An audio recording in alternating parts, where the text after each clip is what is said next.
Yes, didn't want to mute myself. Have to move this bottom piece. Give me one sec. Bum, bum, bum, bum, bum, bum. Allow me to distract all of you with a silly made-up place called New Zealand. Yes, I want to talk about New Zealand for 2 seconds before we talk about Canada, because I was talking to some friends in Canada, and everyone's like, wow, it really would suck if the US kind of, completely deteriorated and went full fascist. And it always gets scary when you watch the liberals kind of accept elements of fascism as kind of just maybe justifiable, and you're like, oh no, I forgot about that whole historical thing where it's just like, yeah, maybe they have a point. Kill the socialists. So that gets scary. And so, talking with frenzies and such, it's like, yeah, well, where would you go if you were in Canada? And then some people are like, where could you go? And then my proposal was always the Homer Simpson one, under the sea, right? We need to build the Bioshock. And then engineers are all like, oh, that's not plausible on a large scale. Let's stop it. But for everyone else, the idea maybe is to go to New Zealand now. Yeah, New Zealand. Yeah, they did the whole, colonization thing as well, and they have a terrible relationship with their indigenous peoples, and they're kind of faux progressives, but it just seems far enough away. And they're like kind of like woke Australians with cuter accents. The best way you could describe it. So maybe that's it. Maybe that's the plan now. If Canada falls as well, because we're going full Pierre. So maybe that's it. We'll just turn New Zealand into. We'll send all of the left onto this one island. We'll colonize it, but we'll colonize it with the rainbow. There you go. We'll turn it into the gayest island of all time. Even the straights will be gay, and the gays will be straight. It'll be the future. So look out, New Zealand. This is the next project on the docket. And pending that, I do have to talk about how, again, embarrassing Canada is, and that it's not real.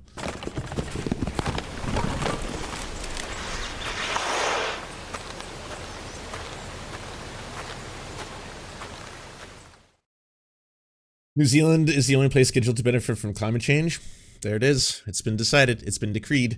If you happen to live in New Zealand, Australia, or any of the other, former British colonies, and in Canada, both British and French colonies, you might know about something called Parliament, parliamentary systems, and more importantly, decorum. Decorum, very important for Parliament to function. It's really hard for me to report on this story because I fucking hate Pierre and I hate the Conservatives, and obviously I don't want, MTG style politics to take over anywhere. It just becomes ridiculous because she doesn't believe anything. Marjorie Taylor Greene, she doesn't really believe fundamentally anything beyond kind of just knee-jerk racist shit. Just think like a plantation owner who also believes in chemtrails. That's Marjorie Taylor Greene. And so she just believes whatever the most instant racist reaction is to anything, that kind of stuff. Conspiracy theories, you name it, that's kind of her North Star, if you will, her guiding compass in life. And so she goes in front of the microphones and talks and just says whatever she wants, and then is like, I'm going away. I hate sorry, my Marjorie Taylor Greene it's a work in progress. But I will say this, obviously I don't want that. We have in Canada Daniel Smith. The difference with Daniel Smith is she's slightly more eloquent. Like she can actually piece together sentences and they sound like they make sense, but just as racist. She's just as wild and wacky. So decorum in Parliament apparently is very important. That's and a lot of people are very upset about this because the term wacko was dropped in Parliament and it got Pierre kicked out for that, and now it's being called Wackogate, which allowed to distract you for a wee bit from the actual problems in the world. Pretty combative, but today it reached new depths. Unparliamentary language had the speaker acting more like a hockey referee, and just like Yes, this is news in this country. Apparently, the prime time top story. Yeah. Don't worry. There was some coverage, obviously, of the student protests, both in Canada and the fact that McGill University tried to do a whole oh, help us, police, and then the police were like, if the students commit crimes, we'll do it. Otherwise, this thing is an optical nightmare. Just because of the whole land title, the fact that the Mohawk Nation has said that they have a right to be on that land. So technically, this would get into some whole land rights thing. Ugh, yeah, we're gonna wait until a crime's been committed. So good luck. But McGill, you made your choice. You know what's wild about that too, McGill, is that like, hey, how many times? And anyone who's from McGill University, please send in clips of this. Have you opened up any kind of ceremony, public event, speaking, play, for example, with a land acknowledgement? Usually, right?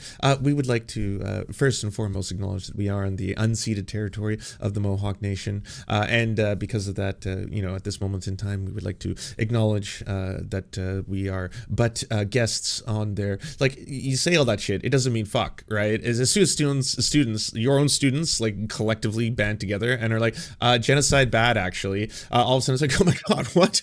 Oh shit. Well, yes, police, hello, I'd like to speak to the manager of society, please. Like a ref, he benched the leader of the official opposition. The CBC's Olivia Stefanovic is on the story and joins us live from Ottawa.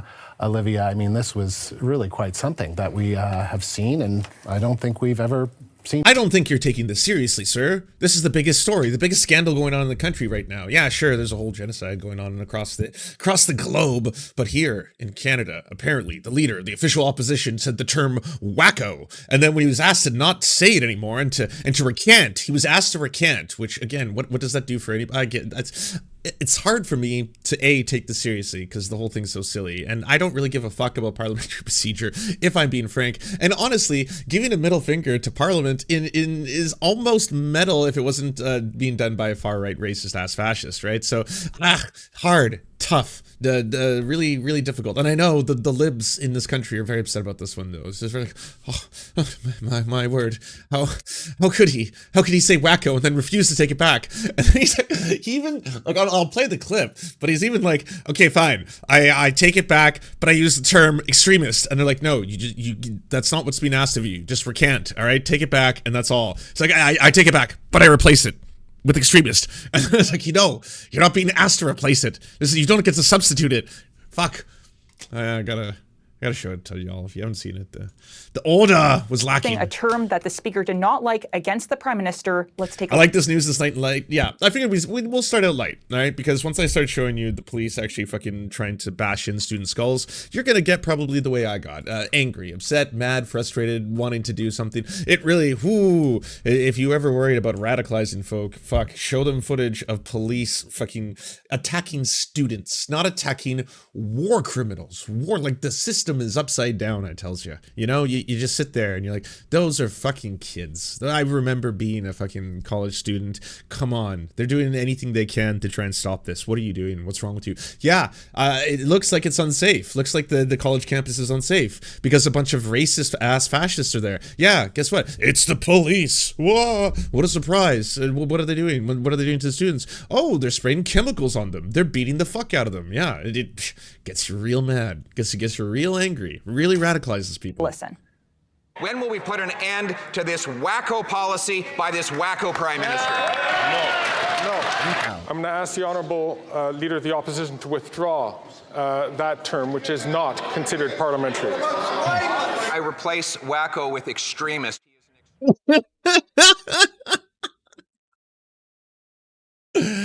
Yeah, it's just like Goonergate in that, like, it's silly. I mean, this one at least is a little more real. It actually happened. The Goonergate is completely based on weird ass sexual fetishes, fantasies, and kinks being played out in real time and being broadcast for the world to watch. So not as silly as Goonergate, I'll grant you, but still light, nice, just completely and utterly decorum.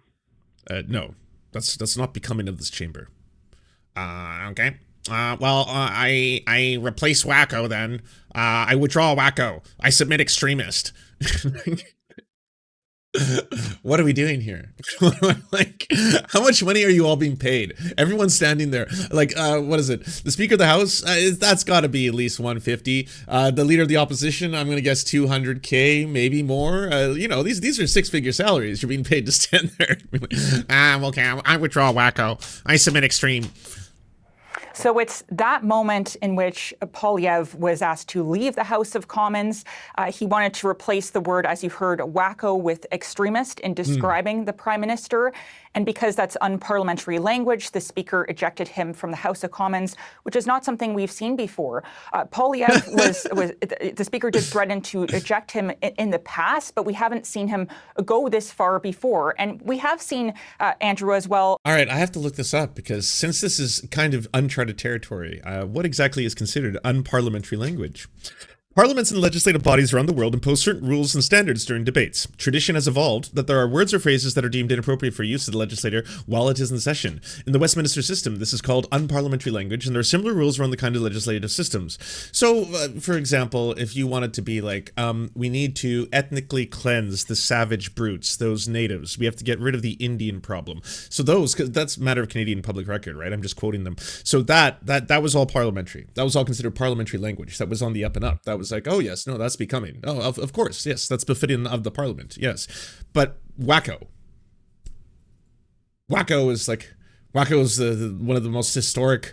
This is setting precedent. Like, no. This is language that is not becoming of the chamber. You are not to say this. And don't get me wrong, it's really funny Pierre got thrown out. Throw his ass out. You should just throw him out for any number of reasons. Throw him out for a weird ass haircut. Throw him out for having a weird voice. Genuinely, that should be it from now on. It's like, I'm sorry, but the Speaker will have to use a different voice. He cannot sound like that. Unfortunately, he sounds too much like Fascist Millhouse. We will not permit that. It's not becoming of the parliament, right? Do that from now on. So every time he's like, well, I withdraw my voice. Most unacceptable is any insinuation that another member is dishonorable. Oh, you can't do that? You can't throw shade? That happens all the time, though. That's the best part of Parliament, the whole back and forth, you know, especially in like the British one where they're just fully going on. Oh, I love me some order. Example, the British House of Commons, any direct reference to that a member is lying is unacceptable. Even if the allegation is substantively true, this is a broken system, I say. Silly, British. A conventional alternative, when it is necessary, is to complain that it is terminological inexactitude. This is so fucking British. Oh, terminological inexactitude. Exactly what constitutes unparliamentary language is generally left to the discretion of the Speaker of the House. Part of the Speaker's job can be to enforce the Assembly's debating rules, one of which is the members may use unparliamentary language. That is, their words must not offend the dignity of the Assembly. In addition, legislators in some places are protected from prosecution and civil actions by parliamentary immunity, which generally stipulates they cannot be sued or otherwise prosecuted for anything spoken in legislature. Consequently, they are expected to avoid using words and phrases that might be seen as abusing that immunity. Don't abuse the immunity. So in Australia, the words are liar and Dumbo. Dumbo. I love that. Hence, words like fuck and cunt are almost always avoided. However, other words such as shit and bullshit are more commonly used. Oh yeah, you can see that. In Queensland, no, I don't want to hear about it. It is a bloody disgrace. Bullshit. Maggot. Dog. Hypocrite. All right, here, Canada. These are some of the words and phrases that speakers throughout the years have ruled as unparliamentary in the Parliament of Canada, the Legislative Assembly of Alberta, the Legislative Assembly of Manitoba, the National Assembly of Quebec, and the Legislative Assembly of Ontario.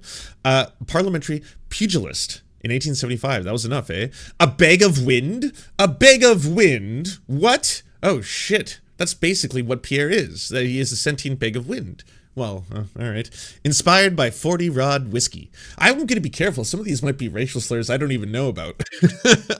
Coming into the world by accident. 1886. Coming into the world.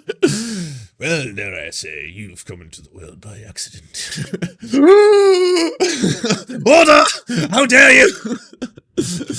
I don't know if this is a racial slur. I'm not going to say it out loud because I just don't know. I don't know what it means. It's the first time I've ever seen it. It's the first time I've seen this term.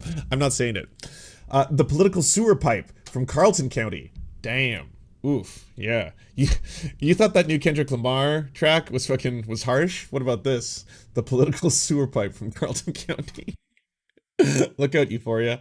A dim-witted saboteur. Oh, and by the way, if anyone's curious of my opinions on Euphoria, holy shit. It gave me the same sensations listening to that song as sometimes watching when UFC fights go really bad and you're just like, oh, and you want to stop watching because it's like, it just almost feels unsportsmanlike at that point. It was so harsh. I don't think I'm allowed to comment on any part of it as a white person. That's how hard that song went. I can't talk about it. All right. It's like, I need to know my place. I need to check my privilege. part of me checking my privilege is I'm not allowed to have an opinion on that song. That's how powerful that song is. That's my official review. All right. A dim-witted saboteur, a liar in both 1959 and in 2022. So I guess this one goes on. Devoid of honor. Joker in the house, 1960. Can't be like Joker in the house. You're a Joker in the house. You, sir, are devoid of honor. A Joker in the house, an ignoramus, scurrilous, to hell with Parliament attitude. Trained seal in 1961. Evil genius, demagogue, sure. Canadian Mussolini. Yes, we got Canadian Mussolini. It happened. Sick animal, pompous ass, crook, does not have a spine. All right. I don't know. Is this a racial slur? I don't want to click on it. Pig, jerk, sleazebag, racist. Racist? 1986, 1997, and 2020. Absolute fraud. All right. Line scum, scuzzball, traitor, son of a bitch, modern day Klansman. That was in 2002. Il Duce in 2007. Oh, you piece of shit. He doesn't give a fuck, crap. And now wacko, 2024. Where were you in this moment in history, everybody? Now you know. Man, no one has a section like Canada. Good for you. Canada, you're deeply embarrassing. I mean, you're not really real, but this I'm actually, for the first time, this has given me, for the first time in my life, some national pride, actually.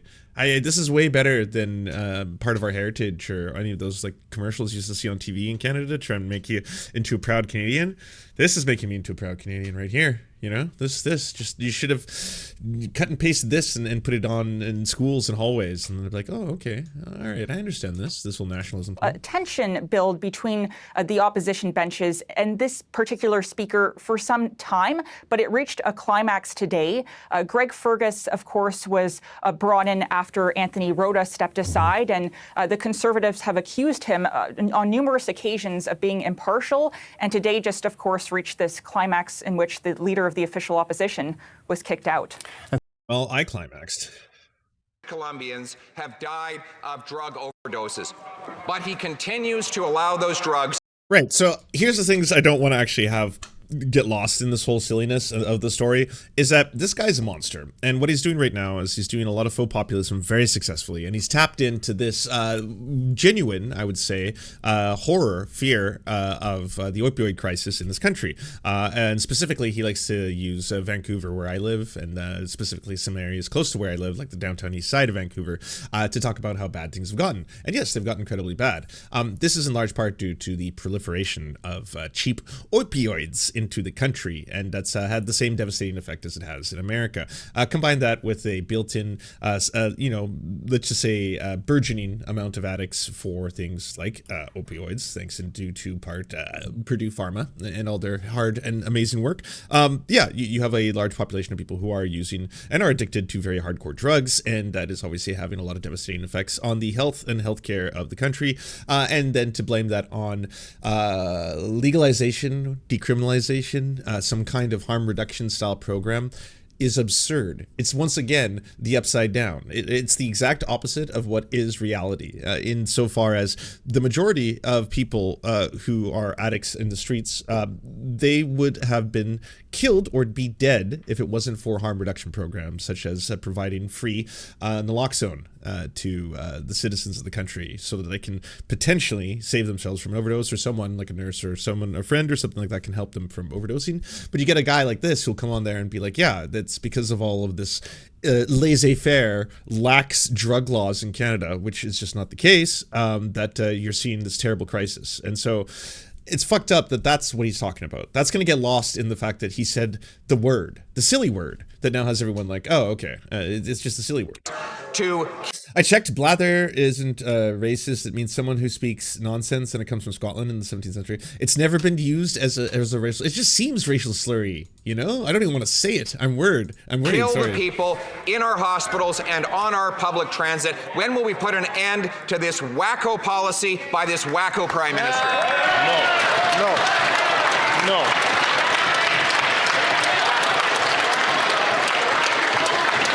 That is not there are a couple of things which are going on here today which is not acceptable. And I ask all members, please, to keep themselves, to control themselves. I'm going to ask two things. One, Control themselves. I'm going to ask the Honourable Leader of the Opposition to withdraw that term, which is not considered parliamentary. Mr. Speaker, I replace wacko with extremist. He is an The Honourable Member to please... I'm going to ask the Leader of the Opposition once again to just withdraw that comment, please. And I'll invite the Honourable Member...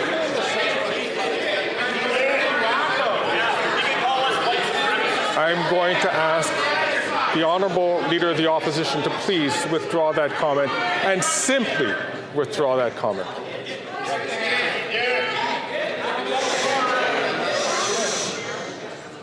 I'll replace it with radical. No, I am not asking to replace. I'm asking the Honourable Member to just simply withdraw.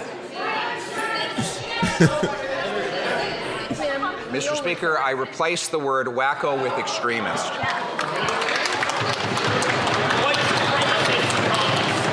So after he was kicked out, all the conservatives left too. The whole Conservative Party got up in protest, and they're like, "What? No, then we won't attend Parliament either." And yeah, don't worry, Parliament still functions without them, with a minority government. But that's going to change soon. They're about to be in power, so this is basically the future. The wackos are going to be in charge. The Honourable Leader of the Opposition, one last time, to please withdraw that comment and simply withdraw that comment.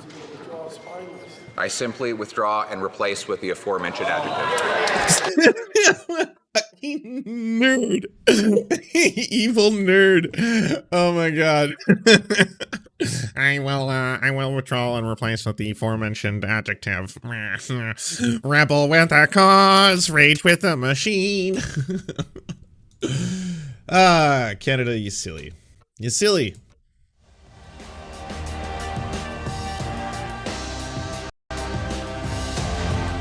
Five Republican states sue the Biden administration over revisions Biden made to the Title IX rule, a set of guidelines intended to prevent sex-based discrimination and harassment in government-funded schools. Texas Governor Greg Abbott led the way, directing the Texas Education Agency Monday to ignore Biden's new rules. In a letter to Biden, Abbott blasted the expansion, writing, quote, "You have rewritten Title IX to force schools to treat boys as if they are girls and to accept every student's self-declared gender identity." Texas Attorney General Ken Paxton sued the Biden administration on Monday to block the expansion of the rules, which, among other things, are meant to stop bathroom bans for transgender students and teachers, as well as requirement of using preferred. What is going on with Robbie today? He looks like he's I don't know, like he's been smoking himself or something. Pronouns. Now, 4 other Republican-led states, Louisiana, Mississippi, Montana, and Idaho, have also joined in on Abbott's defiance, filing lawsuits against the Biden administration to block the new rules. Florida Governor Ron DeSantis staked his position on the matter last week. Let's listen. Florida rejects Joe Biden's attempt to rewrite Title IX. We will not comply, and we will fight back. We are not going to let Joe Biden try to inject men into women's activities. We are not going to... Wait, what? Who's doing that? Also, why did you word it like that? Why are all the fasci people so profoundly strange? You know? It's like you gotta make your own weird proclivities everyone else's business. You gotta get into everyone else's fucking discussion all the time. Why are you trying to inject, the female form into the male body? Like, what? What are you... Oh, sorry, you're talking about kids at school? Wait, what? Let Joe Biden undermine the rights of parents, and we are not going to let Joe Biden abuse his constitutional authority to try to impose these policies on us here in Florida. We stand with opportunities. We are not going to let Biden get away with it. It is awesome that this just failed spectacularly, and he tried to just go more and more extreme in the face of Donald Trump and try to make it look as if Donald Trump was pro-queer. Actually making no, he's gay ads, gay. That was the actual strategy. Just spectacular fail. Just utterly and completely devastating for him. So deeply embarrassing. So, I mean, that's, I guess, one of the only good things to come out of the whole primaries is it was pretty much the most embarrassing time of Ron DeSantis' life. We will not comply. The latest action from red states condemning these rules sets up further legal fights over LGBTQ plus student protections. The revisions are set to take effect on August 1st. So this has been an issue for years and years and years now. And part of the problem is, so Title IX is a federal law that was passed in the 1970s originally to make sure that basically that schools couldn't, if you had a I feel like Bree's like, okay, let's see if you read the article before you came in today. Let's see. Did you open Wikipedia? Come on, Robbie, you can do it. You're almost there. team or a social club for boys, and there was equivalent interest in having one for girls. You can't discriminate against women. The schools had to do that too. They had to create an additional club for that. And it states, the literal text of the statute is, no person in the United States shall, on the basis of sex, be excluded from participation in, be denied the benefits of, or be subjected to discrimination under an education program receiving federal financial assistance. That statute has not been changed or updated or modified in. Why does Robbie still have a job? Because he's really embarrassing, funny mad. Like, there's certain people who, when they get angry, they become like, I'd say unexpectedly hilarious. And Rob's one of those people where, like, the angrier and the more upset, and the more he pisses and shits himself, the funnier it gets for everyone who's watching. I think that's why they've kept him around. Because, like, every single time he has a freak out, or else, well, no.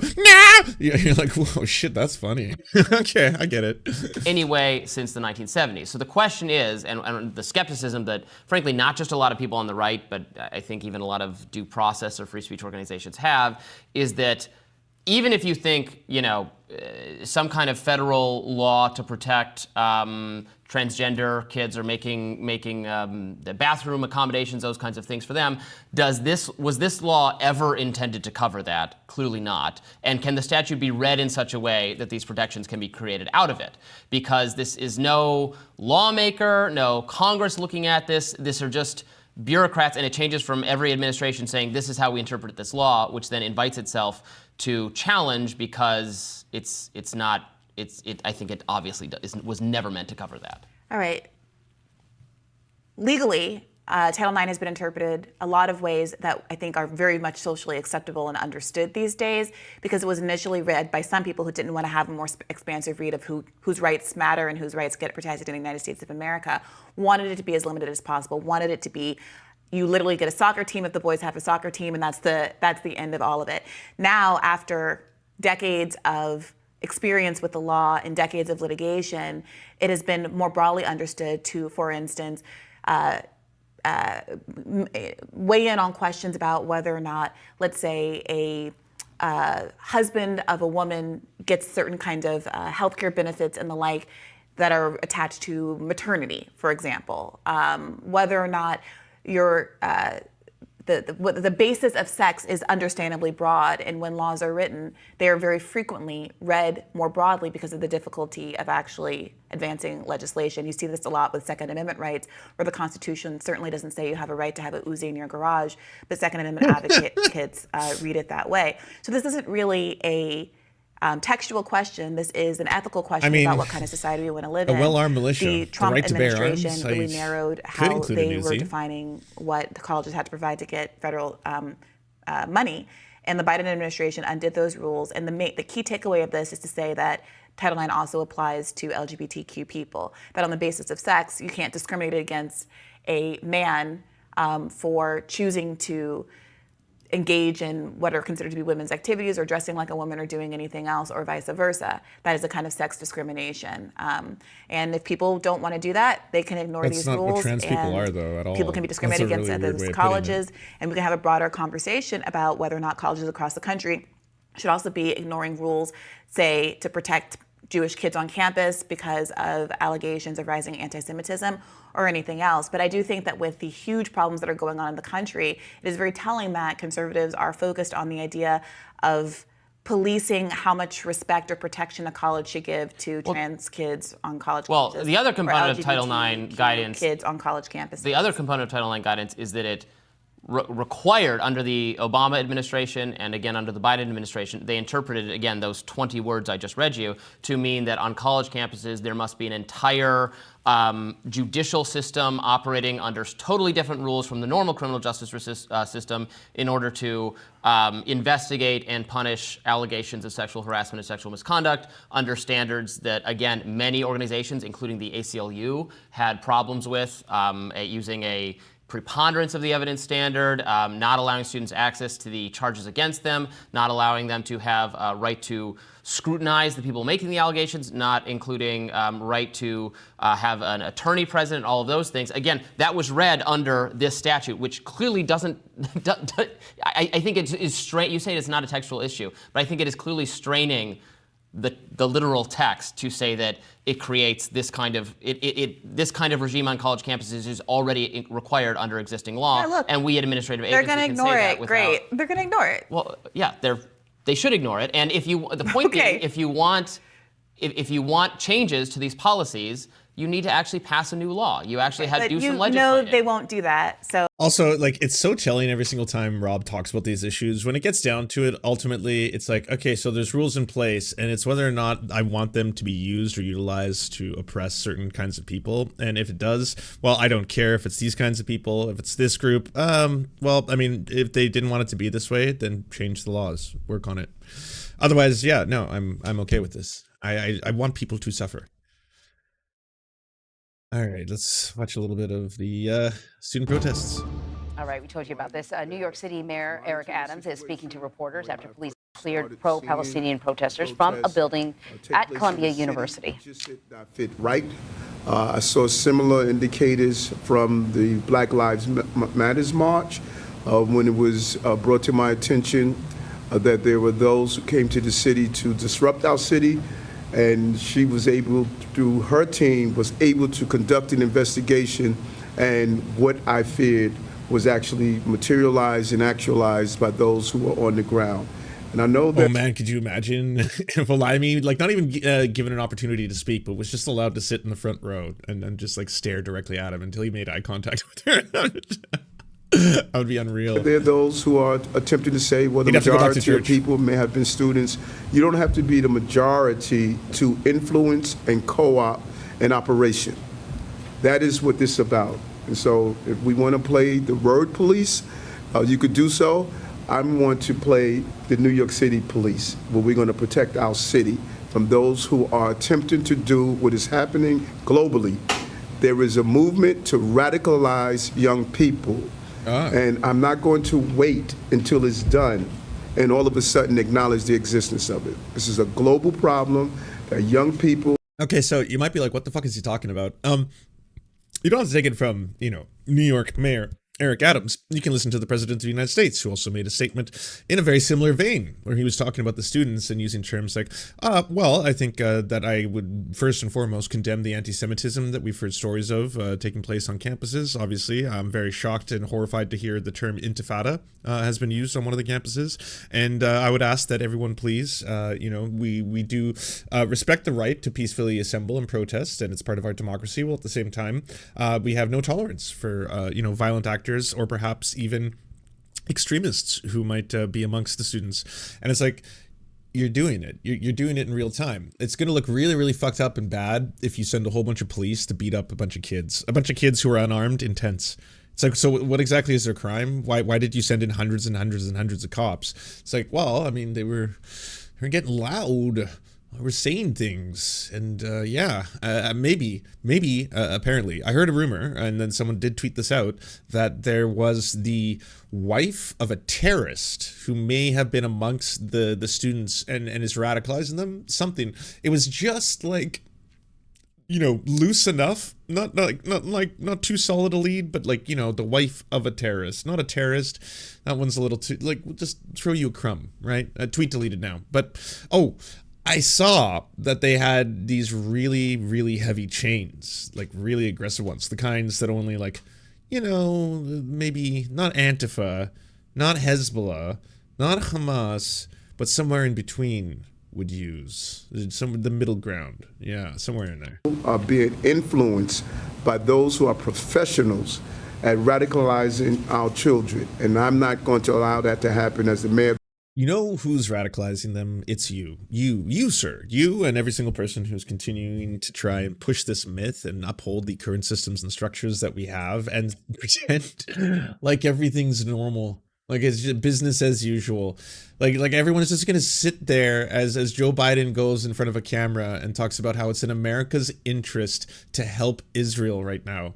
And everyone's like, what, the people, the country just like bombing this entire population off the face of the earth, doing the ethnic cleansing, the genocide? But I see this. I can see it with my eyes. I see what's happening. No, it's not in our interest. That's not in humanity's interest. This is again a project of ethnic cleansing, of targeting people and trying to eliminate them from the face of the earth. There's a lot of genocidal intent going on. There's like scholars who study this. This is like their field of study. They're experts on the subject. Yes, scholars on the Holocaust, scholars on genocide. They're speaking out about this. They're all penning letters together saying that they think this is a genocide, or at least shows genocidal intent. That's not good. I'm not going to keep on listening to the story.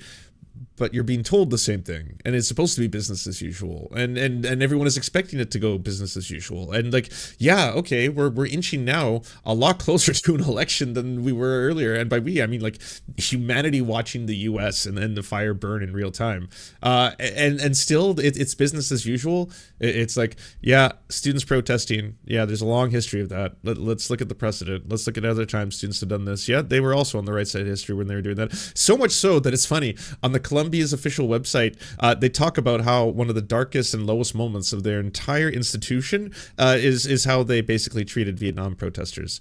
Yeah, that's on their own website. And so send in the cops. Get in there and go fix the problem being unarmed students in tents. That's, again, the amount of resources, the amount of police that you see, just visually watching it. Like yesterday, and this is someone, by the way, not even an American. I'm not an American. This is just me watching, footage of people who are filming what's going on. And again, as much as you try to kick out, because the cops did, they tried to keep out the press. They tried to make sure no one would see what was happening. Sorry, you got thousands of kids with phones, right? We're going to show you some of the footage today, but there are thousands of kids with phones. The internet exists. It's all getting out there. And yeah, sure enough, there is a profound danger to students, a profound danger to Jewish students. Yes, Jewish students are in danger on campus because of the fucking police showing up and beating the fuck out of them. That's what the footage is showing. That's why they didn't want press in there. That's why they're trying the next day to cover this whole thing up and say that, oh, well, yeah, but they were some extremist agitators.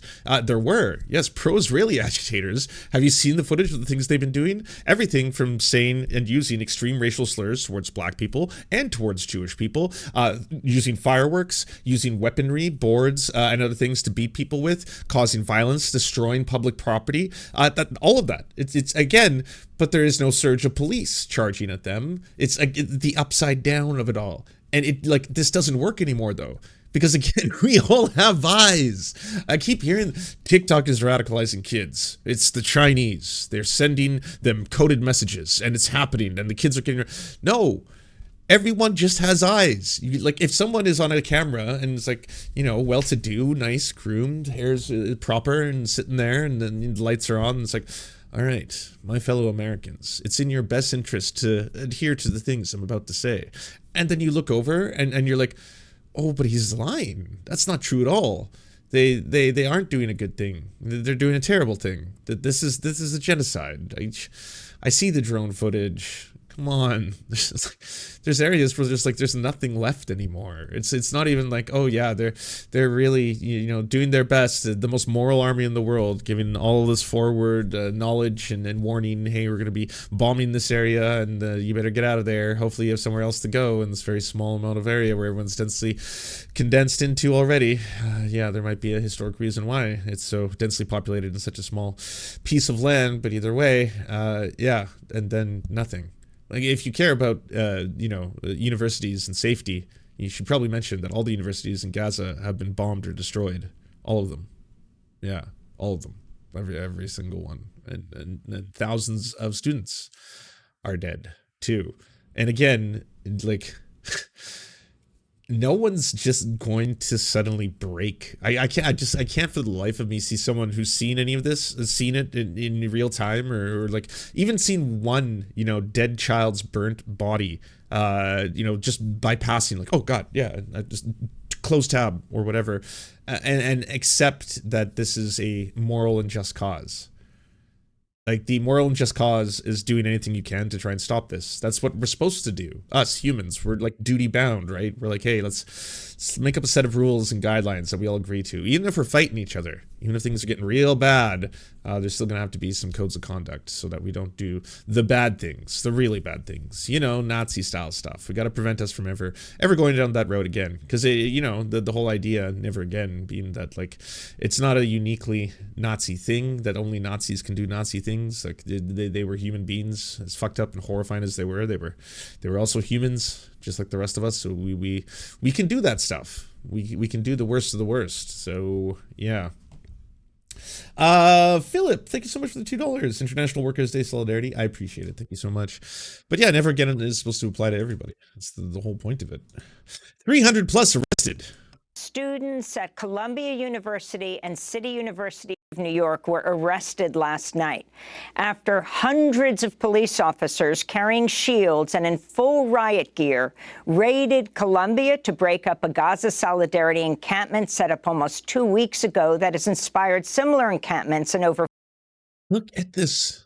Like, you just seen the footage of this and then thinking every single time I see footage of fucking neo-Nazis marching in the US, without any repercussion, proudly carrying swastikas and marching and chanting and all this kind of shit.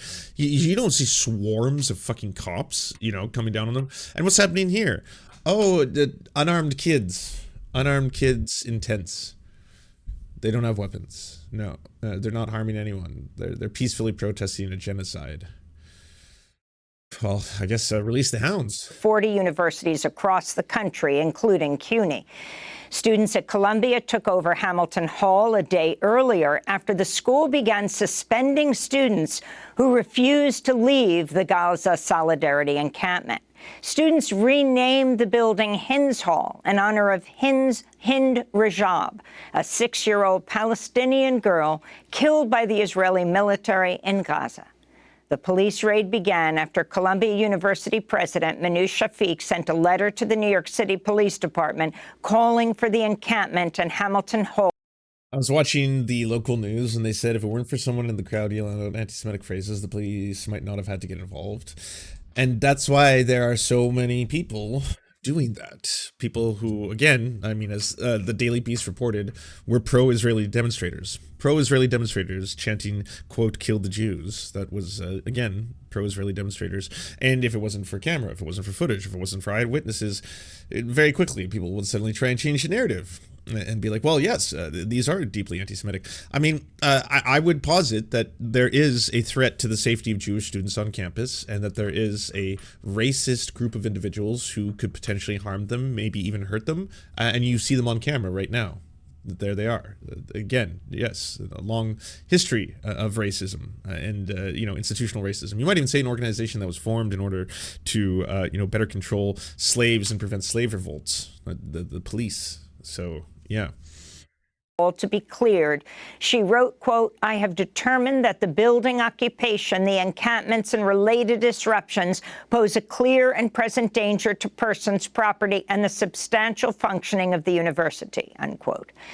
President Shafiq also asked the police to remain a presence on campus until at least May 17th, 2 days after graduation, to ensure, she said, that solidarity encampments are not reestablished. Columbia's graduation is scheduled for May 15th. Well, this is happening. Israeli settlers attack humanitarian aid trucks on the way to the Gaza Strip. This is happening in real time. Well, you wouldn't know it because X doesn't really work as a video player or just at all. It's just an absolute disaster.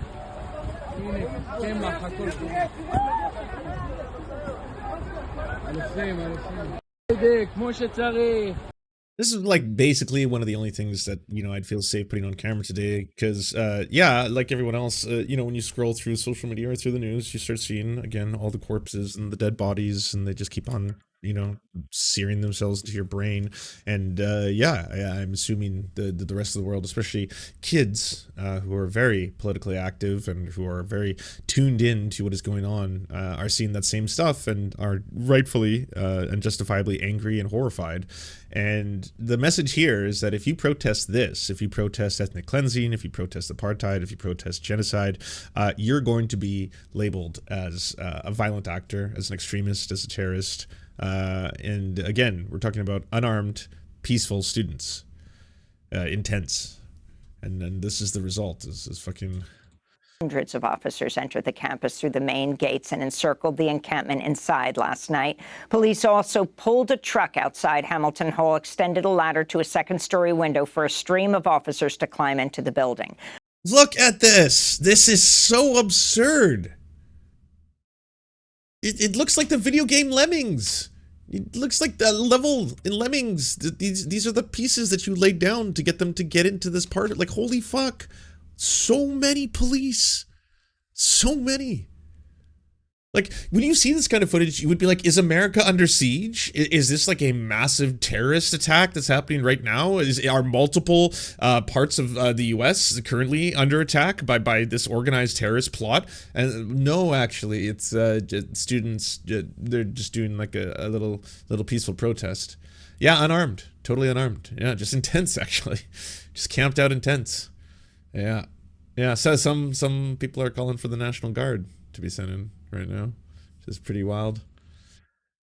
Further uptown from Columbia, at the City College of New York, police in riot gear raided the Gaza Solidarity encampment after the administration made a similar call for the police to enter campus. Scores of students and CUNY community members were arrested. Overnight, the department shared a video on social media showing officers lowering a Palestinian flag atop the City College flagpole, balling it up and throwing it to the ground before raising the American flag. America. Over the past 2 weeks, yeah. Police have swept through other campuses holding peaceful Gaza Solidarity encampments across the country. Over 1,200 students and others have been arrested. In a moment, we'll be joined by 2 Columbia University students who were on campus during the police raid. But first, Democracy Now! Was on the streets last night outside Columbia. I'm Amy Goodman from Democracy Now! Whoa, We're standing Amy, at 113th IRL. and Broadway. It's about 10:30 at night. The riot police have lined up here, and it is a complete frozen zone from here up to Columbia University. We understand that they've moved in on Hamilton Hall, that the students have occupied, and we understand AKA no press allowed inside. It'll look really bad, obviously. You know, during the briefing, you know, when the NYPD is sitting down, it's like, now, obviously, we'd like you to show some restraint. After all, you're not going up against heavily armed, dangerous criminals. These are, you know, people's kids. And so it'll look really bad if suddenly on the media they show us cracking a bunch of skulls. We do know that, you know, you got to crack skulls. Again, we're the skull crackers. It's what we do. So, yeah, I'm not telling you can't crack skulls. I'm just saying it's better if people didn't see it, or at least you did it away from any kind of prying eyes, and then people can piece together the parts. We can just say that it was Antifa or something that did it. We'll show that they have weapons, you know, bike chains, yes, that kind of stuff the next day. But no press. Keep the press out. Yep. arrests are underway, though we haven't. Wanda M, thank you for the $5. Thanks for covering the student protests. The mainstream coverage is outrageous. Well, I'm seeing the mainstream coverage. I mean, the mainstream coverage is not in any way being honest, and it's like, is it not more fucked up? Like, should not more people be fired for straight up spreading 100% falsifiable things that can actually get people legitimate? Like, even Chris Hayes is weirded out. Did you see this? I feel like I'm losing my mind a little. People understand that occupying buildings on campus is like one of the most common forms of student protest for decades, not some devious new ploy devised by professional anarchist plotters, right? And yeah, I guess if you've been, like, you know, sold a lie a lot of your life that, you know, the liberal way is the just way and the way of truth, and it's how we maintain order from all of the deranged commies who are trying to take down society. Deputy Commissioner Tariq Shepard shows the chains used to secure Hamilton Hall at Columbia University. This is not what students bring to school. This is what professionals bring to campuses and universities. It's scary. I'll admit that is a massive ass chain that could break some skulls. Looks to have some kind of weapon affixed to the side of it. Community Notes added a little thing here. Columbia University Public Safety sells these exact bike chain locks to its students. Oh, that, well, again, would be really weird if that was a thing that you could just look up. And what do you know? On the publicsafety.columbia.edu website, here they are, the actual chains. And there's links and the anti-theft guarantee. Wow. Discount bike lock program. Wow. So, corrections? Anyone? Are they going to issue corrections? Is it just the way the story is going to be told? Just leave it up there? Okay. All right. What is it? Mayor Adams says it is despicable that schools would ever allow another country's flag to fly in our country. And I guess like he's got no problem with this. This, totally fine. That's, you know, it's not a school, okay? It's a police station. That's my course. Well, I mean, what about this? There's, yeah. Again, people have eyes. Everyone's like, why does it feel like everything is you're being lied to, that everything is the opposite of what it should be, that, like, you know, the police are actually the bad guys? And then you're like, yeah, because people have eyes. It's also like you can't keep pushing the same narrative, especially not on the day of, like, you can just get debunked in seconds. Ali Bowman. Breaking. New York City Hall sources tell CBS New York evidence that the wife of a known terrorist is with the protesters on Columbia University campus. This post has been deleted. No statement yet, which, wild, right?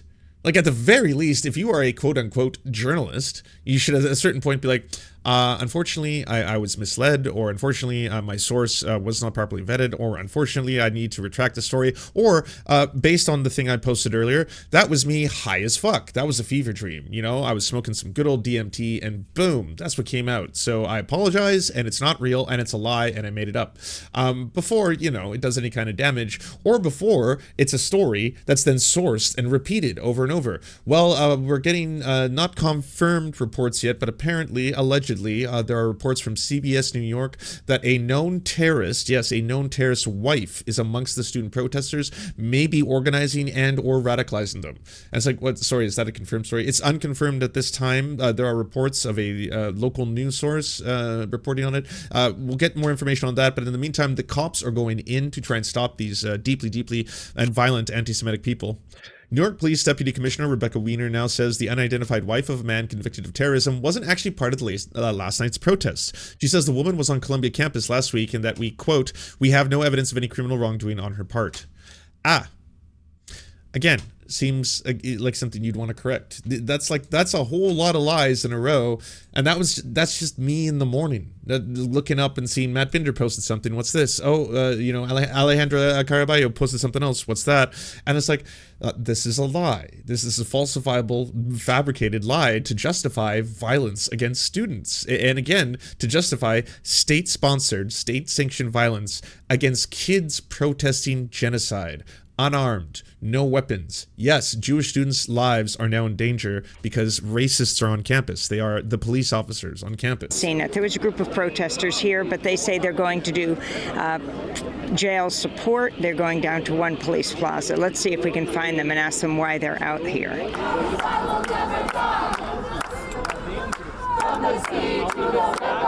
What's your name? I'm Jeannie. I am an organizer with Warriors in the Garden. I'm for Man, I would have had a very different reaction if I was on campus doing a chant and then looked over and then like Amy Goodman's just standing there smiling. I would have been like, yeah, like they would have got me soy facing in 4K on Democracy Now. You could have like slow motion it, like. First generation Korean American. I am a shamed alumni of NYU. We are out here as people whose ethnic roots originate in the global South to stand against settler colonialism, because no matter how it looks, in every form, it kills, and we will not be complicit anymore. And this is a very historic moment where Our youth in our country are leading the revolution, and it is all of our responsibilities to not put that, to not just be like, oh, they're so brave, but to have that incite something within us. Who wouldn't want to talk to him? She's awesome. My name is Sam. I'm an organizer, and I'm here to show support for the students. I think that I've been pro-Palestinian my whole life, as is my family. I'm Iranian, and we have always found the liberation of Palestinian people to be essential to our liberation as Iranians and everybody's, collective liberation. Move, cops, get out the way! Move, cops, get out the way! Free, free Palestine! Free Palestine! Free Palestine! We're standing at Amsterdam and 113th Street. It's about 10:30, 11 at night. Why are you here? So I'm a Brown University alum, and as you know, one of our own, Hisham Awartini, was shot. And also, I have a Palestinian friend who told me that for speaking out on Palestine, he's been doxxed, and he's been kicked off campus, he's lost his housing and food, and he has no family here. But he feels the need to speak on it because his cousins and family members are under the rubble right now, and he can't reach a lot of his cousins. And so, knowing that there's not a lot of degree of separation between Hisham and I and our other colleague that also lost family members and has been doxxed and kicked off campus. This is the least that we can do to support our friends. Is this why you're wearing a mask even though we're outside? Absolutely. And we're not wearing a mask because we're scared, but we're doing this because this is what our predecessors have told us this is the right way to protest, and this is what we need to do to protect ourselves while also speaking and standing up for what's true. So I understand there's an encampment at Brown too, and there's a slogan from Columbia to Brown, we won't let Gaza down. Yeah. Have you heard the latest from there? So today actually Brown University passed a resolution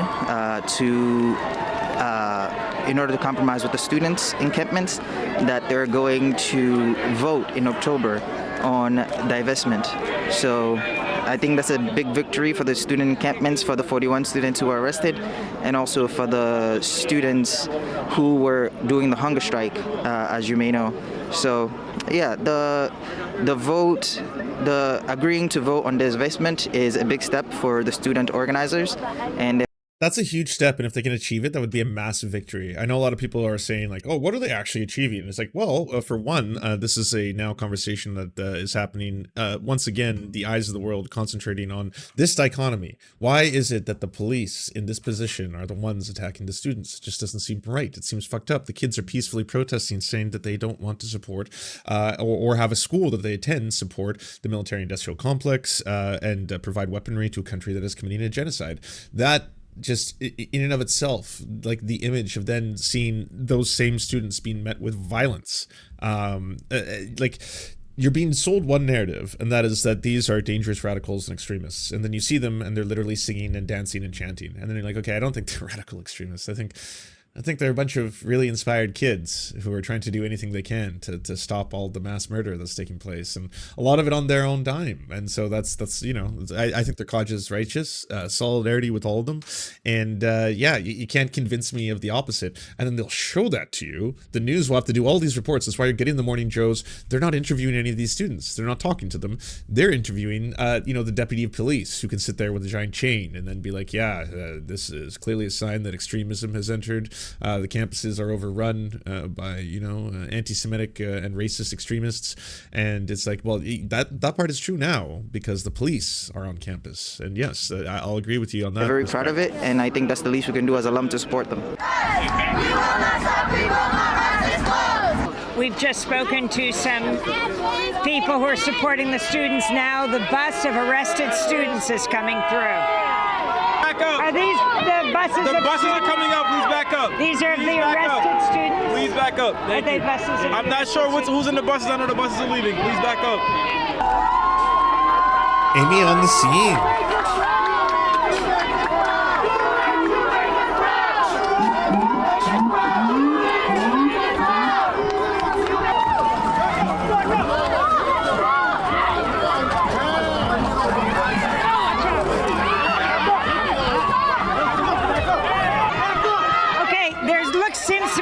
Yes, right now the police have moved in and they're on top of someone. The police have arrested someone. People are shouting shame. He's on the ground.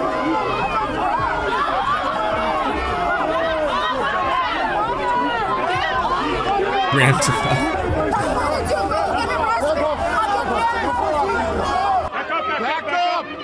Back up. Let's go. Move. Back up. What's your name? Back up. What's your name? Over 230 students and their allies. Wow, Amy, you've been doing this for so long. So long. I mean, wow. If she's not jaded, then none of us should ever be. I'll say that. Guys were arrested at Columbia University last night when the Columbia president okayed the presence of the New York Police Department and their raid of the university. Dozens of others were arrested just 20 blocks north at City College. For more on the police raid at Columbia, we're joined by two guests. Cameron Jones is a Columbia student with Jewish Voice for Peace. He was outside Hamilton Hall when police pushed everyone into nearby buildings and stormed the hall. Cameron is a 19-year-old urban studies major. He's joining us here in studio. And Jillian Goodman is with us, a student at Columbia Journalism School covering Columbia's ongoing student protests since the first days of the encampments. She joins us via video stream. We welcome you both to Democracy Now! Jillian Goodman, no relation that we know of.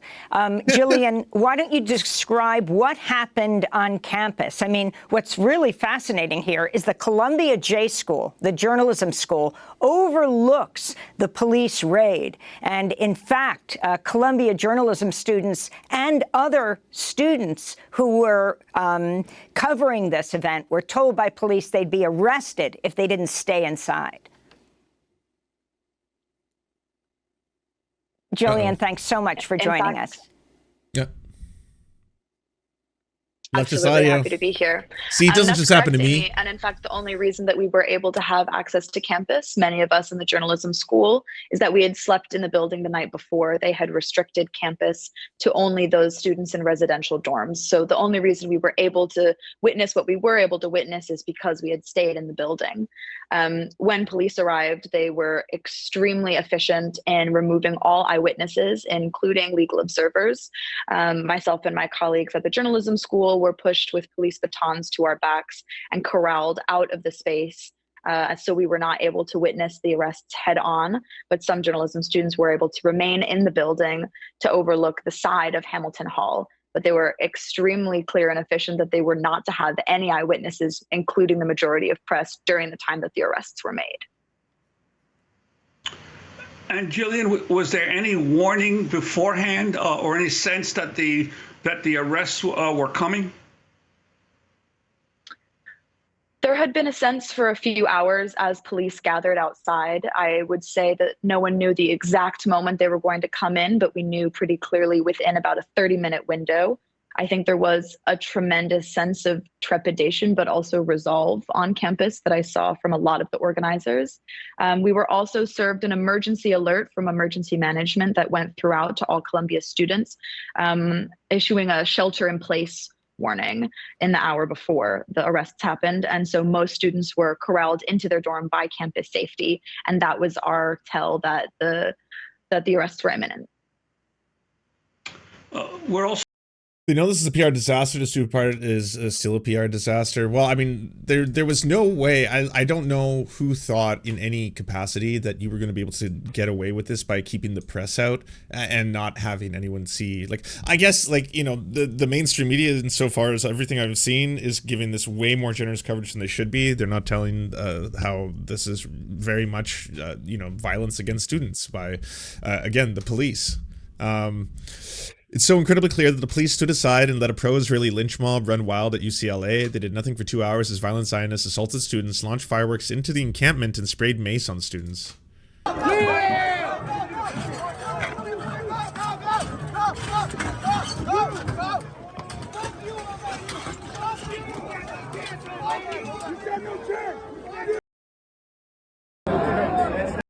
Weird double standards. I know these are different schools, but still.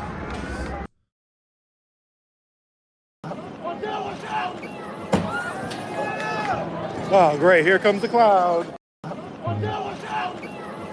So joined by Cameron Jones of Jewish Voices for Peace. Cameron, what did you see last night? Yeah, so I'm watching history repeat again and again. This is rerun in the 60s and 70s of Vietnam. It's pathetic. We failed to heed history, and so we're doomed to repeat it. Yeah, I mean, maybe the only saving grace is just the difference being now the access to information is so fast, right?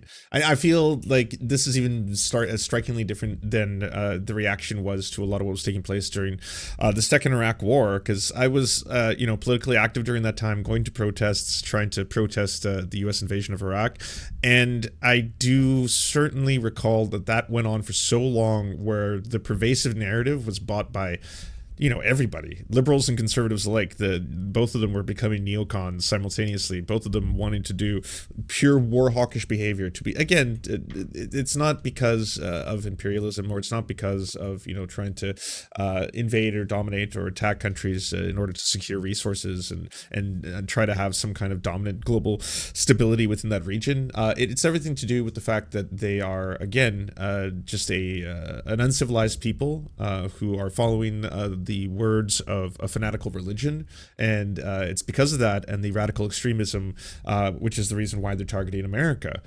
They hate freedom, and because, again, they're uncivilized and they are a lesser civilization than the West, they're doing barbaric stuff to both each other. I mean, they just do barbarism to one another, and then they come to America and do barbarism over there. So it's totally justified to civilize them and to bring them to heel by, bombing the fuck out of them and their babies. That's how you do it. You bomb the fuck out of their babies, and then you mass slaughter their babies to show them how civilized you are, and how superior your civilization is to theirs by killing all the kids.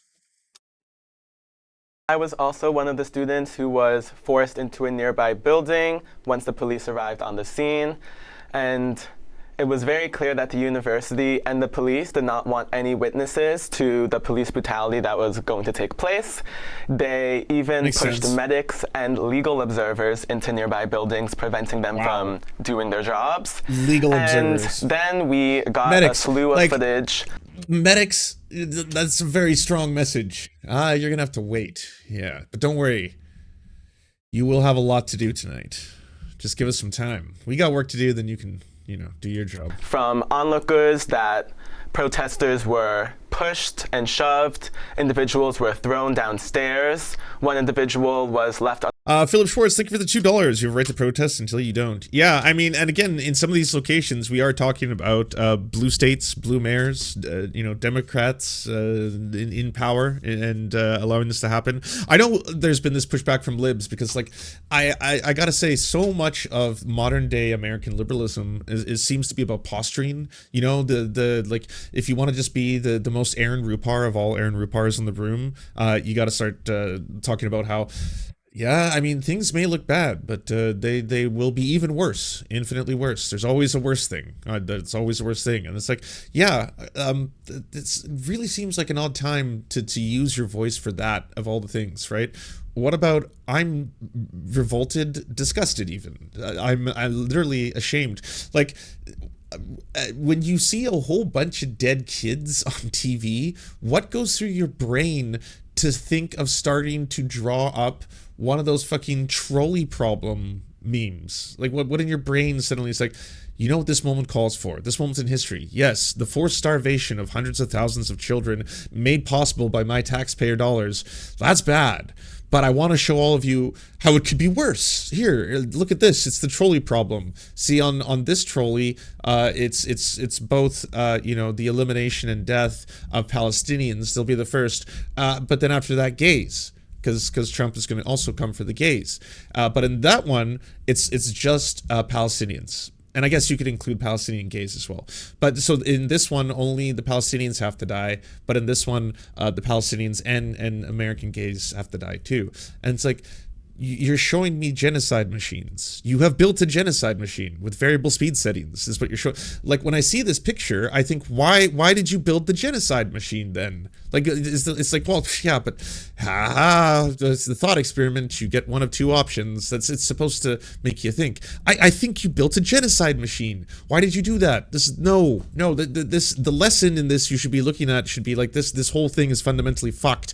If it's like, well, yes, but you realize that the choices are but two, and the glory of America is only made possible by squishing the people on this track. Squish, that's how that is made possible. I just, like, again, I can't believe this is the takeaway some people are having from the things that they are seeing. Either the horrifying atrocities that you're seeing every single day fucking pouring out of Gaza, to the students in America trying to say, that's wrong, stop killing kids, please, stop starving them, being met with violence as well. You know, how do you watch that and think, yeah. I think I'm smarter than everybody now, though. I think I have something that will make them realize just how bad things could be. Because it's well, then, yeah, you're teaching me that things are real fucked up and bad. Unconscious for a few minutes. There was also the police using tasers on peaceful protesters, and also using a smoke bomb inside occupied Hind Hall. So it's very clear that the police used very aggressive and very violent tactics. I saw protests in London, protests in Paris. Peaceful protesters. The cops in Paris you? are You were fucking outside. You didn't also occupy brutalizing their Hamilton own Hall. citizens. You were at the encampment. Do you face suspension? As of now, I am not sure what the university will do. Unfortunately, the university has arbitrarily suspended dozens of students already, so I would not be surprised if I do end up facing suspension, unfortunately. The response of the students to the president, although on Friday saying she would not call New York police on campus, calling in those police who raided Hamilton Hall last night. Yeah, so the president is definitely acting in bad faith, I would say. She really seems to be doing anything in her power to suppress student activism on campus, and that includes bringing in violent police to violently arrest hundreds of people. And it really appears as though the president has not learned her lesson from arresting people a few weeks ago, because the students only come back with more fury and with more intensity in regards to our activism. Cameron, I wanted to ask you about the role of the faculty. Many of the faculty condemned the last raid, or the first raid that occurred a couple of weeks ago. Were there faculty out there trying to interpose themselves between the students and the police this time? I did not see a substantial faculty presence, but we have had faculty very present at the encampment acting as security, and we have widespread faculty support in terms of our opinions towards the administration. Faculty is on our side in condemning what the administration has been doing. And Julian Goodman, you have both President Shafiq and New York City Mayor Adams painting the takeover of Hamilton Hall as a takeover by outside agitators. What was your sense of who was inside Hamilton Hall? Yes, so I was there the night that the occupation occurred. There's no way to know exactly who was involved, but I know firsthand that there is a large student presence. And also the thing that surprised me the most was a massive student support outside. There was a human chain linked arm in arm to protect the building that was 200 students strong. And those are people that I know to be students of Columbia and Barnard in a large majority. So I think that mostly this is an effort by administration to distance these actions from the students, though I know that they are deeply resolved and in support. Let me ask Cameron Jones. Columbia student has sued Columbia for creating a hostile environment against Jews. You're with Jewish Voice for Peace. I want to turn right now to a clip. This is Republican House Speaker Mike Johnson facing heckling and boos when he came to Columbia University a few days ago, calling for President. Also, you want to talk about anti-Semitism? Fucking Christian nationalists? Christian Zionists? Oh boy! Yeah, there is some straight up racist ass people who, yes, will say some of the most racist shit I have ever heard about Jewish people on a repeated basis, but say that they're doing it because, oh yes, but this is because at the end of the day, these are what we consider the bad ones. And you're like, holy fuck. Wow. So y'all are just racist against everyone, I guess, hey? Biden to call in the National Guard to bring order to the campus where the students set up the encampment last week. He also called for Columbia President Manoush Shafik to step down. Columbia students criticized Johnson's visit. I am here today joining my colleagues and calling on President Shafik to resign if she cannot immediately bring order to this chaos. As Speaker of the House, I am committing today that the Congress will not be silent. A thespian lesbian, a former Columbia student. Fuck the police, stay strong, comrades. Hell yeah. As Jewish students are expected to run for their lives and stay home from their classes hiding in fear. If you can talk about that as a member of Jewish Voice for Peace, Cameron. Yes, so I think as a Jewish student on campus who represents a group of dozens of Jewish individuals, I would like to note that Jewish students have been part of the protest movement on campus since October, and there have been dozens of Jewish students who have been arrested for pro-Palestine demonstrations. So I think it's really important to recognize that there is a large anti-Zionist Jewish voice on campus, and it's also important to recognize the difference between anti-Zionism and anti-Semitism. Anti-Zionism is a political ideology, while anti-Semitism is in regards to Judaism, which is a culture and a religion, and it's important to know the distinction between the two. And I think oftentimes in the mainstream media and on campus, there is a conflation of the two, and it's really important to recognize that there has been an intense amount of hostility towards pro-Palestine protesters on campus. We have faced harassment, we have faced physical and verbal intimidation. I myself have been doxxed and have faced death threats online. I have been harassed on campus by multiple individuals. And explain what you mean by doxxed. Yeah, so I've had my personal information published online, including pictures, social media, my LinkedIn profile, etc., in which people can message me. That's wild. These are students, you know? Like, this is not like, you know, the life and times of streamers and internet celebrities. Like, these are students. The students who are protesting, again, genocide. And it's like, yeah, I've been doxxed, death threats, all that kind of shit. You're like, holy fuck. That's the kind of stuff that you hear, like, you know, people who are front-facing and do this kind of stuff for a living end up having to face. Death threats and email me horrible information. And the university has done nothing to protect pro-Palestine voices and has been really cracking. Philip Schwartz, thank you for the $5. You always heard liberals be outraged, rightfully, when the far right denied the Holocaust, but now they deny genocide as it's happening. And it's like, it's just as disgusting to see so many people try and now collectively pass off that they like, or try and minimize everything that's happening. Like that is the part that really, you know, shocks me still to this day, is seeing people continuously try and downplay, oh well, this is just a military operation, oh well, yes, it is unfortunate that kids die, but that is kind of the cost of war. And unfortunately, when you are fighting a ruthless enemy of, you know, horrifying terrorists like Hamas, that you know, extreme measures may have to be taken in order to, again, destroy them. Down on anyone who is standing up for Palestinian rights. And this really just shows how Columbia University is using similar tactics that the apartheid state of Israel is using to crack down on Palestinians in occupied Palestine. Well, so many liberals are showing themselves to be a species of conservative, blah, blah, blah. Well, I think it should be as clear as day that there are certain people, and they've all shown their asses, who care more about team sports than they do about actual substantive issues.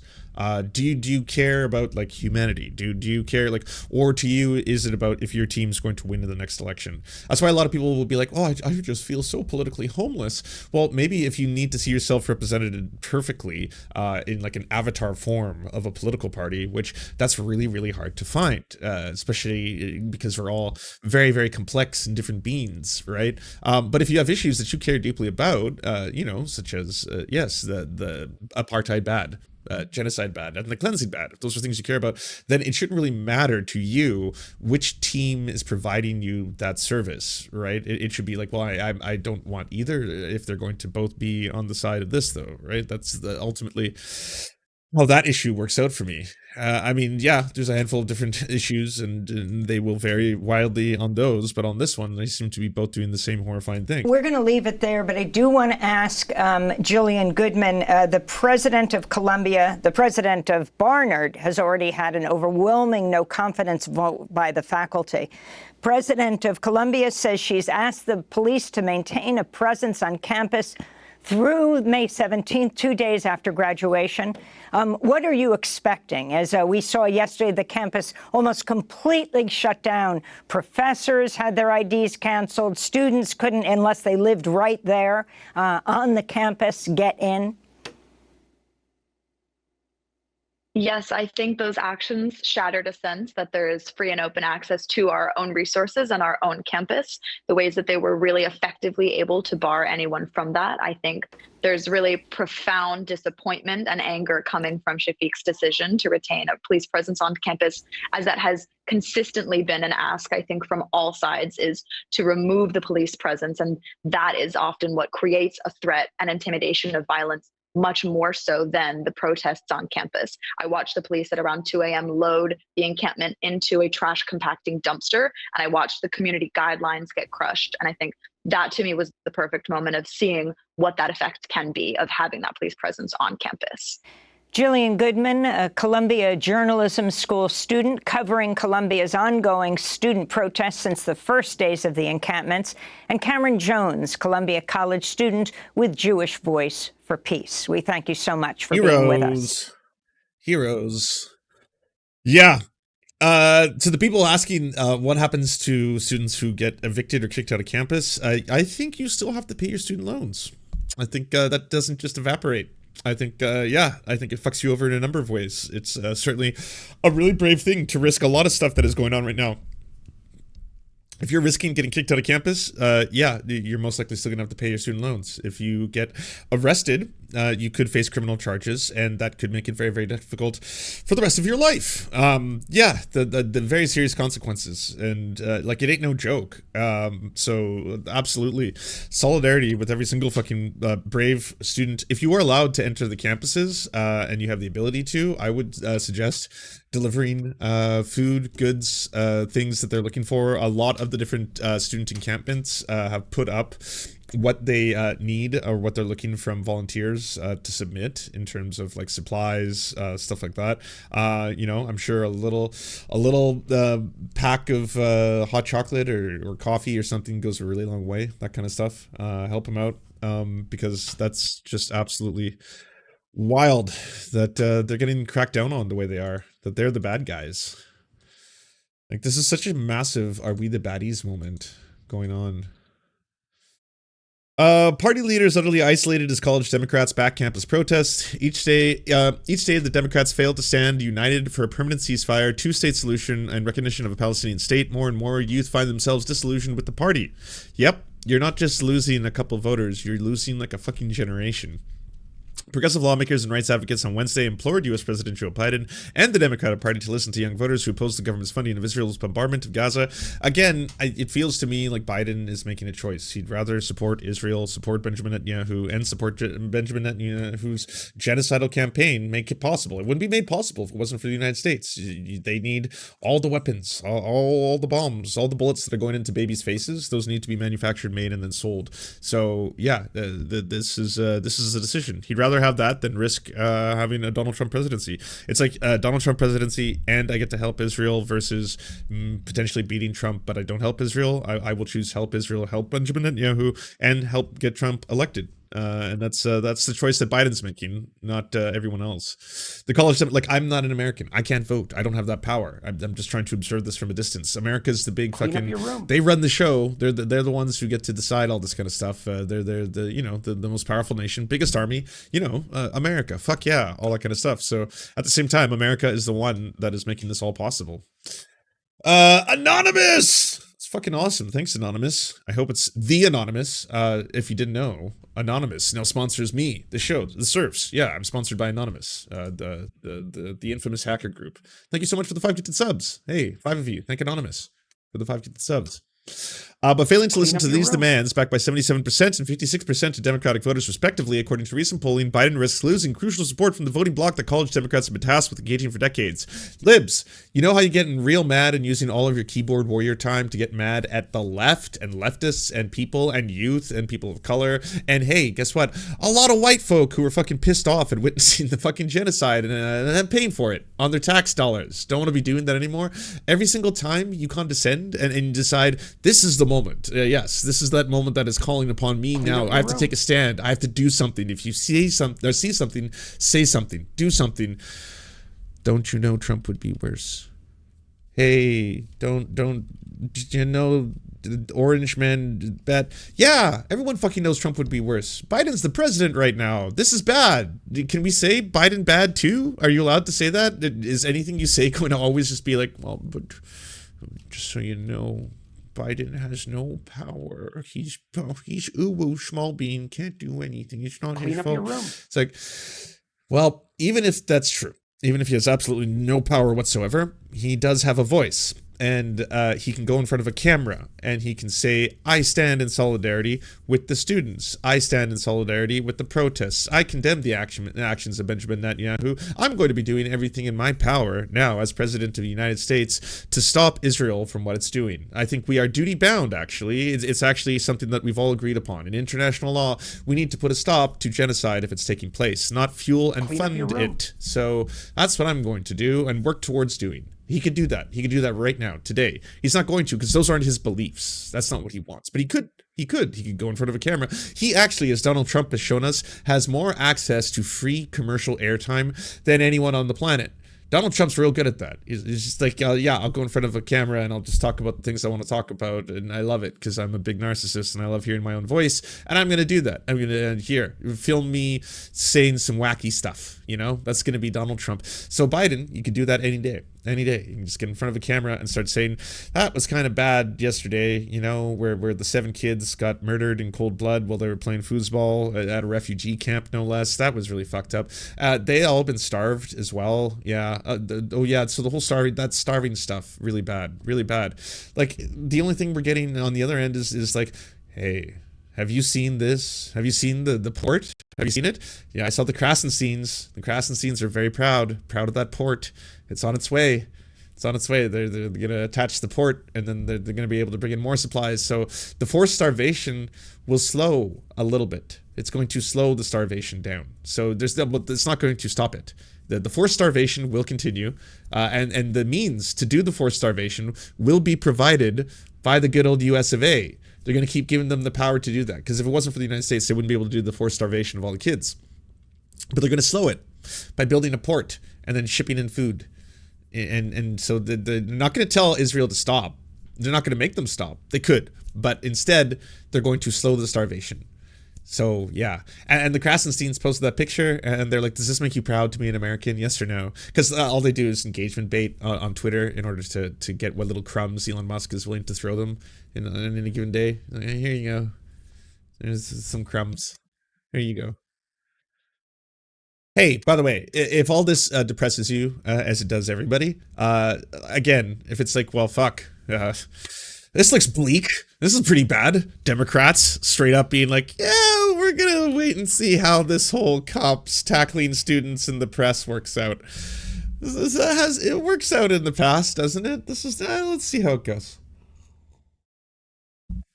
If it's depressing you, just know, again, victories on the left are happening in the labor sector, and keep them up. All right. There's been some amazing ones. I'm sure you all saw that. I think I have the Sean Fain trailer. Oh, no, it's gone. It's gone. It never happened. It's all bad news. I lied. Okay, hold on. I think it was posted by Political Poppy in Discord. It's a good trailer, too, I will say.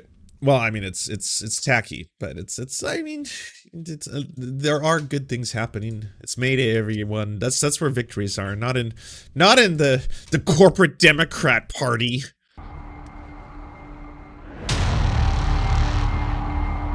We set a new contract deadline for May the 1st, 2028. We invite unions around the country to align your contract expirations with our own. We want a general strike. Let's go. We want everybody walking out, just like they do in other countries. Together, we can begin to flex our collective muscle.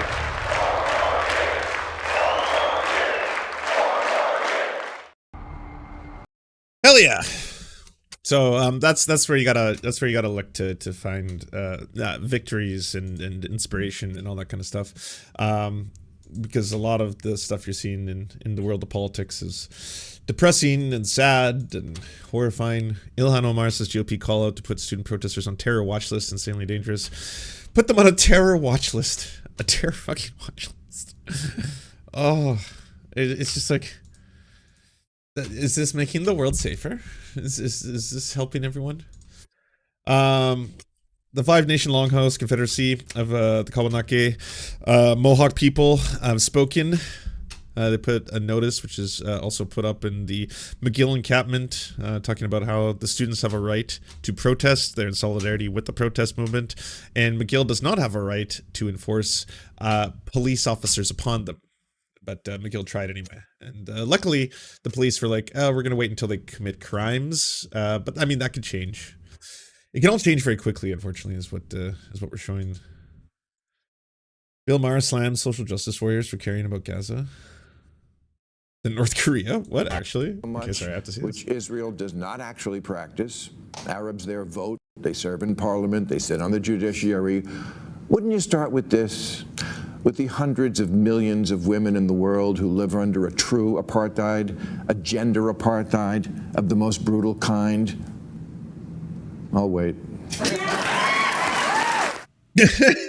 Please clap. Awesome, please clap energy. Oh shit, but Robbie likes it. Oh, he's loving this. Look at that. Look at that. This is as pleased and tickled as this man ever is.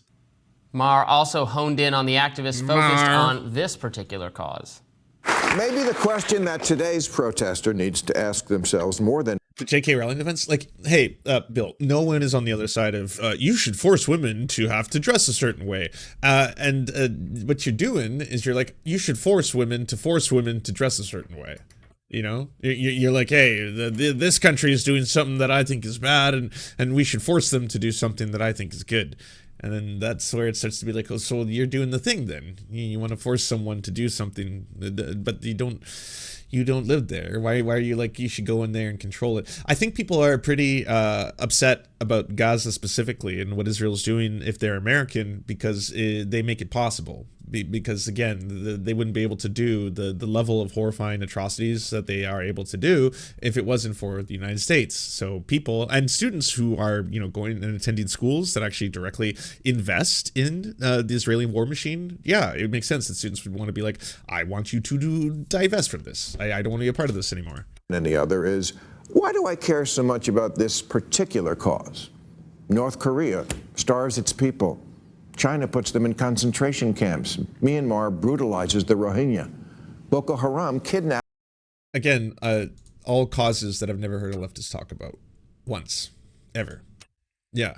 And what is this? Are you doing all causes matter? Is this the all lives matter of world causes? In some of those cases, and in the case of, again, the way that Israel is acting towards Palestinians, you can see ways in which Americans or the American empire has played a role.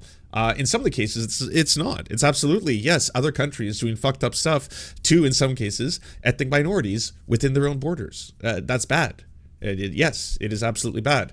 So I condemn the countries doing that, just like I condemn what Israel's doing. And then, hey, if there's a way that you could help, if say the United States was directly funding the Chinese military and they were giving China all of the weapons and the bombs and the munitions that they needed in order to oppress, Muslims and ethnic minorities within their borders, then yes, I would say you should probably do something about that then, right? Maybe you want to talk about not selling them as many bombs and guns to drop on, again, Muslims within their own country. That could be something you could do if that was the case. But like otherwise, all you can really do is condemn them. If you want to say invade China to try and stop them, that's a different conversation for a different day, right? Whole villages of women. The president of Burundi says gays should be stoned to death because they, quote, deserve it. Nothing? Ukraine? Wait, nothing? These are all causes that every single person... Have you watched a single episode of Democracy Now? In 10 minutes, yes, you'll get all these stories. All of them. She covers the world every single time. They're all horrible. What do you say? Hey, what? I don't hear you talking about this. Yeah, it's always just like, Palestine, Palestine, Palestine, Palestine. Jeez, fucking find a new cause already. I'm getting bored of this one. Maybe if these Google employees had the slightest idea what kind of fundamentalist, oppressive assholes they're supporting, Hamas, the Houthis, Hezbollah, the Iranian Revolutionary Guard, they might take it a little easier on the world's greatest monster, Genocide Joe. Genocide, by the way, is when you want to wipe out an entire people. That's the stated goal of Hamas. That's what From the River to the Sea. How is this any different than like just at this point listening to a right-wing broadcaster, you know? Like I know Bill Maher is just an example of like this is why you must never trust the liberals, darling. No, they'll always turn on you. He means Hamas would do that to Israel but can't.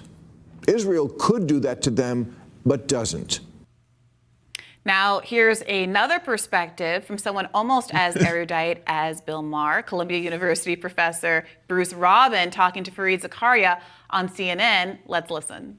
I don't think that people think that Israel is a unique example of evil in the world. I think what's special about it is that it couldn't do what it's doing without the support of the United States. So students in the United States think we have a responsibility. It's not just somebody else. I mean, the United States is not supporting North Korea. It's not supporting Syria. There are a lot of bad places. Wow, that's true. Makes so much sense. Wow, how clear. Almost as if, you know, Bill was trying to set up some kind of a thought experiment, you know, a trolley problem, if you will. Really, all Bill's doing is all lives matter. He's just all lives matter, but for genocide. All genocides matter. They're doing bad things that equal or worse, who knows, but they're not being supported by us. So we have a responsibility as Americans to do something about it. What's being done is being done in my name as an American and being done in my name as a Jew. So, I mean, that is the Rob, do you learn anything? You always just sit there with that weird kind of like... most obvious and often repeated rejoinder to that very tired talking point of Bill Maher's. Why do you care about the thing that is frankly inconvenient for me that you care about? Because it's distasteful, because the videos and photographs of maimed and dismembered children and starving children and entire families wiped out and entire housing stocks wiped out and every university wiped out and all of these mosques and churches I didn't know that. Learning is for communists. I see. Okay. Turned into rumble. It looks so bad. Why do you care about this? Why don't you look over here at some other tragedy in the world that doesn't implicate me and my biases? Well, the reason is quite plainly that unlike... Oh, and also, fuck off trying to use gay people as fucking the pawns in your twisted thought experiments, you fucking sicko. Like, honestly, to sit there and be like, yeah, well, did you know that the people in this country, they want to execute the gays? And so, hey, I bet you haven't heard this, but Hamas, not too friendly to the old LGBTQs. Yeah, so what do you think about that? I think fuck you and fuck off. That doesn't suddenly give, you know, another country a pass to do a genocide. You don't suddenly get to be like, well, I mean, yeah, but they're not too woke. Not too woke over there. And it's like, I don't care what their wokeness-o-meters are or how much they virtue signal on a daily basis about how much they love the gays before I'm like, that's a bad thing, though. This is bad. Yeah. North Korea or any other of these regimes around the world that are criticized roundly, routinely, and frequently. You know who's killing a lot of gay Palestinians right now? Israel. Yes, Israel. When they drop those bombs, there's a percentage of people that are amongst the population that are gay, that are now dead. There are lots and lots of dead gay people because they have been killed and slaughtered. I don't think that is helping liberate them as well. Frequently by many of the same movement actors that are upset about Palestine. Our American tax dollars aren't funding the bad actor in those scenarios. And right now, not only does Israel receive more aid from the United States than any other country in the world, it's far from being the poorest country in the world or the neediest country in the world, but it receives more American aid than any other country in the world, and that has now been exacerbated since October 7th, where we are sending not just financial aid, not just defensive aid in terms of funding the Iron Dome, but weapons, and we're sending them hand over fist, and we know exactly how they're being used. Yeah. How is he going to push back against any of this? And like, of course, life finds a way. Life finds a way. Dun, dun, dun, dun, Look, I do agree that the whole "why don't you care about this instead of this" is a game that gets, frankly, annoying to me very quickly because, yes, there's always something else. I mean, I get hit with that accusation myself all the time. Like, why do you care so much about free speech or... It's like, what's your cause going to be, Rob? Ah, there it is. Yeah, of course. Why do you care so much about free speech? Free speech, like the ability to peacefully assemble, protest. How about that? Or are you on the whole, there should be some skulls cracked? Are you the skull cracker, Rob? I feel like you're a skull cracker. You seem team skull cracker for sure. Protest, I don't know, that's just what I specialized in as a reporter. Sure. I have like a lot of colleagues at my magazine who talk about police brutality and foreign policy and all sorts of things, and my job was to pay attention to free... Police brutality of who? The Jan Sixers? Every right-winger who's like, oh no, I care a lot about this. Hey, you lefties, you'll like this, all right? Because you're all about this kind of stuff. So I'm actually against the police brutality. In this case, I don't know if you know this, but a bunch of brave patriots and heroes were trying to do a revolution. You're into that kind of stuff too, right? Trying to take the country back from oppressors, we'll say this much, and treat it unfairly, and then put through the criminal justice system. And apparently the conditions are not that great in the prisons. I don't know if you've heard this. It's wild. Yeah, so I'm like against that now. Free speech culture, so like, lay off me, man, you know what I mean? So the whole kind of like, you could care about this. Phoenix Dragon says, as a gay man and a veteran, I say that's relevant. Fair.